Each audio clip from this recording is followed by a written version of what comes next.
View points complete అయిపోయాక బోటింగ్కి వచ్చాం. Single seater 200, double seater 300, 3 seater and pedal 400.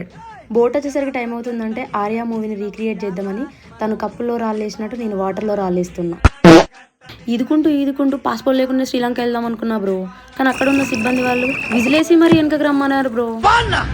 Friends ముందే చెప్తున్నా, నియర్ బై ఫుడ్ ఎక్కడుందో చూసుకొని వెళ్ళండి. ఆడికి వెళ్ళినాక ఫుడ్ విషయంలో ఇబ్బంది పడకండి.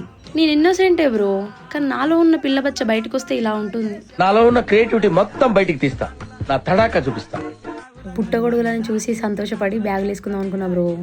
దాని తర్వాత తెలిసింది అవి కుక్క గొడుగులని. సో సన్ రైజ్ వ్యూ పాయింట్కి వచ్చాం ఫ్రెండ్స్. వచ్చి రాగానే మనకు నాగ్ గారు హాయ్ చెప్పారు.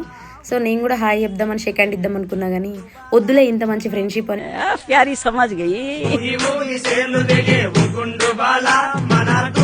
అవరుమా మార్నింగ్ నుంచి నువ్వే కూల్ అవుతావా, నేను కూల్ అవ్వద్దా అని తనకు తానే వర్షం తెప్పించుకొని కూల్ అయింది. నెక్స్ట్ వీడియోలో మళ్ళీ కలుద్దాం. Please subscribe me.